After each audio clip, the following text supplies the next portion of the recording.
Hello friends, doctor Jitendra. இந்த YouTube சேனலில் என்னோட பர்சனல் ஒப்பீனியன்ஸை சொல்கிறதா சொல்லியிருந்தேன். அது மட்டும் இல்லாமல் என்னை பற்றிய சில கேள்விகளுக்கும் பதிலளிக்கலாம் அப்படின்னு யோசித்தேன். என்கிட்ட அதிகமாக கேட்கப்படுற ஒரு கேள்வி என்ன அப்படின்னா, உங்களுடைய நம்பர் என்ன சார், எனக்கு உங்களை காண்டாக்ட் பண்ணி பேசணும் அப்படின்ற ஒரு கேள்வி. இன்னொன்று, உங்களுடைய கவுன்சிலிங் சென்டர் எங்கே இருக்குது அப்படின்ற கேள்வி. இது எல்லாத்துக்குமே இந்த ஒரு வீடியோவில் பதில் சொல்லிடலாம் அப்படின்னு நினச்சேன். நம்பர் 1, எனக்கு ஒரு ஆஃபீஸ் கிடையாதுங்க. எனக்கு ஒரு ஆஃபீஸ் வேணாம் அப்படின்றத நான் முன்னாடியே தீர்மானித்து தான் வேண்டாம் அப்படின்றத ஒதுக்கிட்டேன். இன்னொன்று, நான் கவுன்சிலிங் பண்ணுறது கிடையாது. அதுக்கான காரணமும் நான் இதில் சொல்லிடுறேன். என்னுடைய வாழ்க்கையை நான் எப்படி வாழறேன் அப்படின்றத முதல்ல சொல்லிடுறேன். இந்த மாதத்திற்கு 30 நாள் இருக்குது இல்லைங்களா? அந்த 30 நாளில் 20லிருந்து 22 நாட்கள் நான் என்ன பண்ணுவேன் அப்படின்னு பார்த்தீங்கன்னா, படிப்பேன். இன்றைக்கும் படிச்சுக்கிட்டு தான் இருக்கேன். வெவ்வேறு விதமான கோர்சஸ் படிப்பேன் நான். சைக்காலஜி அப்படின்ற சப்ஜெக்டில் இருக்க அப்டேட்ஸ் படிப்பேன் நான். இந்த மாதிரி புத்தியை கூர்மையாக வச்சுக்கிறதுக்கு என்னென்னலாம் செய்யணுமோ அதெல்லாம் 20லேருந்து 22 நாட்கள் செய்வேன். ஒரு மாதத்திற்கு என்னுடைய மோஸ்ட் ஆஃப் த டைம் எதுக்கு போகுதுன்னு பார்த்தீங்கன்னா, இதுக்காக தான் போகுது. ஸோ மீதி இருக்க 8 நாட்கள் மட்டும்தான் நான் உழைக்கிற நாட்கள். உழைக்கிற நாட்கள் அப்படின்னு என்னென்னா, பணம் சம்பாதிக்க உழைக்கிற நாட்கள் இந்த 8 நாட்கள் தான். இந்த 8 நாட்களை நான் எப்படி செலவு பண்ண போகிறேன்றது தான் முக்கியமான விஷயம். உங்களுக்கு சில பேருக்கு இது அதிர்ச்சியாக இருக்கலாம். எதுக்காக சார் 22 நாள் படிக்கணும் அப்படின்ட்டு. என்னுடைய வாழ்க்கையை இப்படி தான் வாழணும் அப்படின்னு நான் முடிவெடுத்து வாழ்ந்துக்கிட்டு இருக்கிறதுனால நான் இதை செய்கிறேன். இன்னொரு விஷயம், எனக்கு பணம் அப்படின்றது உயிரோடு இருக்கிறதுக்கு தேவையான அளவு இருந்தால் போதும். இந்த மாதிரிக்கு சாப்பிட்டா போதும், ஓரளவுக்கு ஒரு கம்ஃபர்டபுளான வீட்டில் தூங்குறதுக்கு ஒரு வீடு இருந்தால் போதும், நம்மளுடைய ஃபேமிலியை பார்த்துக்கிறதுக்கு போதிய அளவுக்கு பணம் இருந்தால் போதும். நம்ம இந்த உலகத்தில் செய்ய வந்த வேலையை செய்கிறதுக்காக நம்மளுடைய வாழ்க்கையை டெடிகேட் பண்ணிக்கிறது தான் ரொம்ப முக்கியமான விஷயம் அப்படின்றது என்னுடைய ஒரு குறிக்கோள்.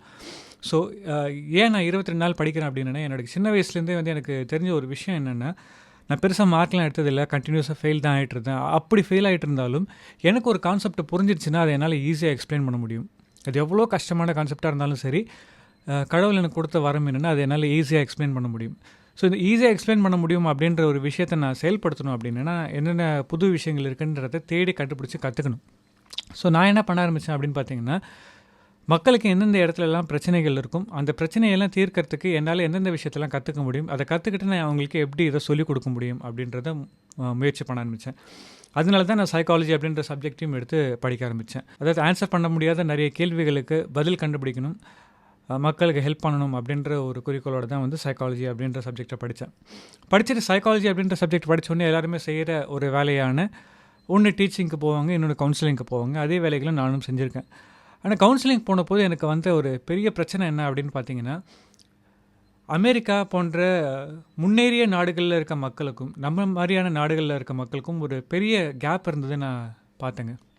அமெரிக்காவில் இருக்க மக்களுக்கெல்லாம் சைக்காலஜி அப்படின்னா என்னன்றது தெரியும், ஒரு கவுன்சிலர்கிட்ட போனால் என்ன எதிர்பார்க்கணும் அப்படின்றது தெரியும், கவுன்சிலிங்கில் அவங்களுக்கு என்ன கெயின் பண்ணணும் அப்படின்றதுலாம் தெரியும்.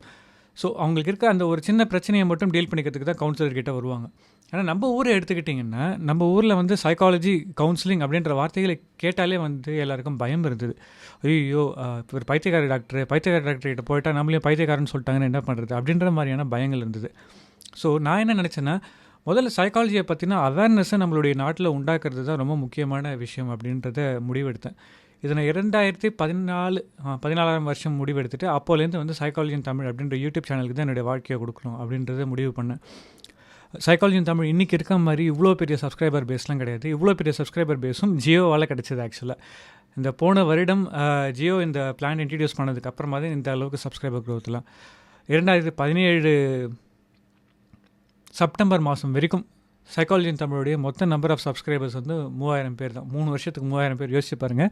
அவங்களுக்கெல்லாம் நான் ரொம்ப தேங்க் பண்ண ஆசைப்பட்றேன். ஏன்னா அவ்வளோ சின்ன யூடியூப் சேனலில் இருந்த போதும் எனக்கு என்கரேஜ்மெண்ட் கொடுத்து அதை நடத்த வச்சு தான் அவங்க தான். ஸோ என்னுடைய முழு எஃபர்ட் எதுக்கு போகும் அப்படின்னு பார்த்தீங்கன்னா, இந்த சைக்காலஜி இன் தமிழ்ன்ற யூடியூப் சேனலில் என்னுடைய கண்டென்ட்டை கொடுக்கறதுக்கு மட்டும்தான் போயிட்டுருக்கு. சரி, இதுக்கு அடுத்த லெவலில் என்ன பண்ணலாம் அப்படின்னு யோசித்தேன். நானே பர்சனலாக போய் ஒர்க் ஷாப்ஸை கண்டக்ட் பண்ணேன்னா அதுக்கு எவ்வளோ நேரம் செலவாகுது, அதில் எத்தனை பேரை என்னால் சந்திக்க முடியுது, எத்தனை பேருக்கு என்னால் ஹெல்ப் பண்ண முடியுதுன்னு யோசித்தேன். ரொம்ப குறைவாக இருந்தது. ஸோ அதுக்காக என்ன பண்ணணும்னு யோசிச்சேன்னா, சைக்காலஜி இன் தமிழ் வெப்சைட்டில் லேர்னிங் பிளாட்ஃபார்மை க்ரியேட் பண்ணேன்னா, தமிழில் ஒரு லேர்னிங் பிளாட்ஃபார்மை க்ரியேட் பண்ணுறது ரொம்ப அவசியம்னு நான் ஃபீல் பண்ணேன். ஸோ அதை க்ரியேட் பண்ணேன்னா நம்ம சொல்ல வேண்டிய விஷயத்த மக்கள்கிட்ட ஈஸியாக எடுத்துகிட்டு போய் சேர்த்துட முடியும் அப்படின்ற நம்பிக்கை எனக்கு வந்தது. ஏன்னா இப்போ யூடியூப் எடுத்துக்கிட்டிங்கன்னா நமக்கு ரிட்டென்ஷன் ப்ராப்ளம் இருக்குது. அதாவது என்னென்னா, ஒரு விஷயத்தில் எவ்வளோ நேரம் கவனிப்போம் அப்படின்றது. ஒரு 4 நிமிஷத்துக்கு மேலே 5 நிமிஷத்துக்கு மேலே கவனம் இருக்கிறது யூடியூப்பில் கஷ்டம். ஆனால் படிக்கணும்னு போய் உட்காந்துட்டோன்னா ஒரு 5-6 மணி நேரம் கூட படிப்போம். அதனால இந்த லாங்கர் ஃபார்ம் ஆஃப் கண்டென்ட்டு, பெரிய பெரிய டாபிக் எல்லாமே நான் சைக்காலஜி தமிழ் அப்படின்ற என்னுடைய வெப்சைட்டில் தான் போட்டுட்ருக்கேன். சரி இதெல்லாம் சரி, ஏன் கவுன்சிலிங் பண்ண மாட்டேன்றீங்க அப்படின்னா நேரம் தாங்க. ஸோ யோசிச்சு பார்த்தீங்கன்னா, எனக்கு இருக்கிற இந்த 8 நாளில் எத்தனை பேர் என்னால் கவுன்சிலிங் கொடுத்துட முடியும், எத்தனை பேருக்கு என்னால் கவுன்சிலிங் கொடுத்துட முடியும். அது மட்டும் இல்லாமல் இந்த 8 நாள் தான் நான் வேலை செய்ய போகிறேன் அப்படின்றதுனால என்னுடைய ரேட்ஸும் ரொம்ப அதிகம். என்னுடைய இப்போ ஒரு மணி நேரத்துக்கு நீங்கள் ஒரு நார்மலான சைக்காலஜிஸ்ட்கிட்ட ஒரு கவுன்சிலர்கிட்ட போகிறீங்கன்னா நீங்கள் 800லேருந்து 1500 வரைக்கும் செலவு பண்ண வேண்டியிருக்கும். அதே நான் கவுன்சிலிங் கொடுத்துக்கிட்டு இருந்த போதே நான் சார்ஜ் பண்ணது 3000லேருந்து 3500 ரூபாய். ஸோ இந்த 3000லேருந்து 3500 ரூபாய் வந்து கொடுக்கறதுக்கு எத்தனை பேரால் முடியும்?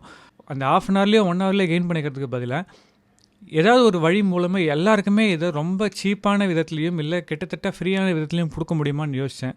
அதற்காக தான் சைக்காலஜி இன் தமிழ்ன்ற யூடியூப் சேனல். யாருக்காவது ஒரு 30-40 பேருக்கு என்னுடைய பெனிஃபிட் போய் சேர்றதுக்கு பதிலாக இப்போ நம்மளோட சைக்காலஜி இன் தமிழுடைய யூடியூப் சேனல் வந்து ஒரு 4.5 லட்சம் பேருக்கு ஹெல்ப் பண்ணியிருக்கு அப்படின்னு நினைக்கும்போது எனக்கு ரொம்ப சந்தோஷமாக இருக்குது. ஏன்னா நான் உங்களை 4,50,000 நபர்களை மட்டும் பார்க்கல. என்னை பொறுத்த வரைக்கும் சைக்காலஜி இன் தமிழுக்கு இருக்க என்னுடைய சப்ஸ்கிரைபர்ஸ் இருக்காங்க இல்லையா, அவங்க வந்து நார்மலான பீப்புள் கிடையாதுங்க. நிஜமாகவே உலகத்தில் ஒரு மாற்றத்தை ஏற்படுத்தணுன்ற நம்பிக்கையோடு செயல்பட்டுருக்க நல்ல மனிதர்கள். இந்த 4.5 லட்சம் பீப்புளுக்கு நான் ஹெல்ப் பண்ணிட்டேன்னு வச்சுக்கோங்களேன், அந்த 4.5 லட்சம் பேர் இன்னும் எத்தனை லட்சம் பேருக்கு ஹெல்ப் பண்ணுவாங்கன்னு யோசிச்சு பாருங்கள். ஸோ எஜுகேஷன் அப்படின்றது தான் ரொம்ப முக்கியமான விஷயம் அப்படின்ற ஒரு விஷயத்தில் என்னுடைய கவனம் இருந்ததுனால தான் அதை செய்ய ஆரம்பித்தேன். ரைட். ஸோ இந்த 8 நாளில் நான் என்னென்ன வேலைகள்லாம் செய்வேன்னு பார்த்தீங்கன்னா, ஒரு மாதத்திற்கு ஒரு ஒர்க் ஷாப் கண்டக்ட் பண்ணலாம் அப்படின்றது ஒரு முயற்சி. சில கம்பெனிஸ்க்கு போய் ட்ரைனிங் கொடுப்பேன். பிஸ்னஸை டெவலப் பண்ணுறதுக்கு என்னென்ன செய்யலாம் போன்ற விஷயங்களுக்கு ஹெல்ப் பண்ணுவேன். ஒரு ஆர்கனைசேஷனை கன்ஸ்ட்ரக்ட் பண்ணுறது அப்படின்ற மாதிரியான விஷயங்களுக்கு ஹெல்ப் பண்ணுவேன். பிராண்டிங்கு, பிராண்ட் பில்டிங் இந்த மாதிரியான விஷயங்களுக்கு ஹெல்ப் பண்ணுவேன். ஸோ இந்த விஷயங்களின் மூலமாக பணம் சம்பாதித்து அந்த பணத்தை எடுத்து என்னுடைய சைக்காலஜி இன் தமிழ்ன்ற யூடியூப் சேனலில் இன்வெஸ்ட் பண்ணிகிட்ருக்கேன். ஏன்னா இன்வெஸ்ட் தான் பண்ணிகிட்ருக்கேன், செலவு பண்ணல. ஏன்னா என்னால் எத்தனை பேர் ஹெல்ப் பண்ணியிருக்கேன், எத்தனை பேர் ஹெல்ப் பண்ண போகிறோன்ற விஷயத்தை நான் கண்ணில் பார்க்கறதுனால அதை நான் செலவுன்னு என்றைக்குமே நினைக்கல. அது ஒரு இன்வெஸ்ட்மெண்ட். ரைட். ஸோ அதனால தான் வந்து சைக்காலஜி இன் தமிழ் அப்படின்ற யூடியூப் சேனல். நீங்கள் இன்னொன்று விஷயம் கவனிச்சிருக்கலாம், சைக்காலஜி இன் தமிழ் யூடியூப் சேனலில் யூடியூப் ஆட்ஸ் வருமே தவிர வேறு எந்த ஒரு விதமான ஆடையும் நான் போடுறதில்ல. பீப்புளை டிஸ்டர்ப் பண்ண வேணாம் அப்படின்ற ஒரு காரணத்தினால வந்து போடுறதில்ல. அதுவும் இல்லாமல் தேவையில்லாத இரலவெண்ட்டான ஆட்ஸ் எல்லாம் போடக்கூடாது அப்படின்றது என்னுடைய ஒரு முனைப்புன்னு சொல்லலாம். அதனால் வந்து அதெல்லாம் போடுறதில்ல நான். ஸோ அதனால் வந்து நம்ம சைக்காலஜி இன் தமிழ் அப்படின்ற அந்த யூடியூப் சேனல்லேருந்து வர ரெவன்யூ வந்து சைக்காலஜி இன் தமிழுக்கு செலவு பண்ணுற பணத்தில் ஒரு பாதி தான் சொல்லலாம். ஏன்னா வந்து சைக்காலஜி இன் தமிழுக்கு நான் எவ்வளோ செலவு பண்ணுறேனோ அதில் பாதி அமௌண்ட்டு கூட வந்து சைக்காலஜி இன் தமிழ்ன்ற யூடியூப் சேனல்லேருந்து இன்னி வரைக்கும் எனக்கு வந்தது கிடையாது. ஆனாலும் அதுதான் முக்கியம் அப்படின்றதுனால தான் அதை நான் செஞ்சுக்கிட்டுருக்கேன். எனக்கு இமெயில் அனுப்பணும் அப்படின்னு நினைக்கிற நண்பர்களுக்கும், எனக்கு வந்து ஃபோன் பண்ணி பேசணும் அப்படின்னு நினைக்கிற நண்பர்களுக்கும் என்ன ஒரு பிரச்சனை நான் சொல்லிடுறேன்னா, எனக்கு என்னோடய ஃபோனுன்றது எனக்கு பிடிக்காத ஒரு விஷயங்க. என் ஃபோனை நீங்கள் எப்பயுமே என் கையிலே பார்க்க முடியாது. நான் எங்கேயாவது வச்சுருப்பேன் என் ஃபோன். ஏன்னா என்னை பொறுத்த வரைக்கும் என்னோடய ஃபோன் அப்படின்ற ஒரு விஷயம் டிஸ்ட்ராக்ட் பண்ணுது. ஸோ நான் ஃபோனில் பேசுகிறதையோ மெசேஜ் அனுப்புறதையோ விரும்ப மாட்டேன்.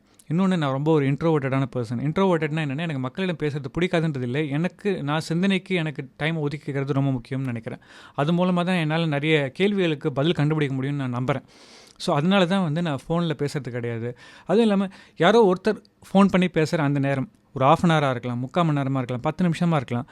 அந்த நேரத்தை நான் ஒரு வீடியோவை ப்ரிப்பேர் பண்ணுறதுக்கு யோசித்து அதை ஒரு வீடியோவாக போட்டேன்னு வச்சுக்கோங்களேன், ஒரு குறைந்தபட்சம் ஒரு 10,000லேருந்து 20,000 பேர் பெனிஃபிட் ஆகிறாங்க அப்படின்னும் பொழுது நான் ஒருத்தருக்கு ஹெல்ப் பண்ணுறத விட இவங்க எல்லாருக்கும் ஹெல்ப் பண்ணுறது முக்கியம்னு நான் கருதினேன்.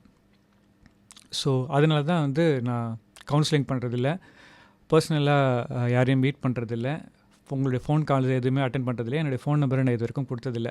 இது எல்லாத்துக்குமே இதுதான் காரணம். இருந்தாலும் இப்போ நிறைய பேர் கேட்குறதுனால ஒரு மாதத்திற்கு ஒரு 5 மணி நேரம் ஒதுக்கலாம் அப்படின்னு யோசிச்சிருக்கேன் கவுன்சிலிங்க்கு. கண்டிப்பாக என்னை பார்த்தே ஆகணும், கவுன்சிலிங் பெற்றே ஆகணும் அப்படின்ற நபர்களுக்காக மட்டும் ஒரு மாதத்தில் ஒரு 5 மணி நேரம் ஒதுக்கலாம் அப்படின்னு இருக்கேன். ஸோ அதுக்கு பிளான் பண்ணிகிட்ருக்கேன். முடிஞ்ச அளவுக்கு என்னுடைய டைம் ஸ்கெட்யூலில் அதை மேப் பண்ண முயற்சி பண்ணுறேன். ஸோ கூடிய விரைவில் ஒரு 5 மணி நேரம் ஒரு மாதத்திற்கு ஒதுக்கி குறைந்தபட்சமான நபர்களுக்கு கவுன்சிலிங் கொடுக்கலாம் அப்படின்னு யோசிச்சுட்ருக்கேன். ஏன்னா என்னுடைய ஆஃபீஸில் மீட் பண்ணணும்னு கேட்குற நண்பர்களுக்கு எனக்கு ஆஃபீஸ்லாம் கிடையாதுங்க. என்னுடைய இந்த ரூம் தான் என்னுடைய ஆஃபீஸ், என்னுடைய ஒர்க் பிளேஸ் எல்லாமே. ஏன் அப்படின்னு பார்த்தீங்கன்னா, அதுவும் என்னுடைய சைக்காலஜி இன் தமிழ் வெப்சைட்டை வளர்க்குறதுக்காகவும் என்னுடைய யூடியூப் சேனலை வளர்க்குறதுக்காகவும் தான்.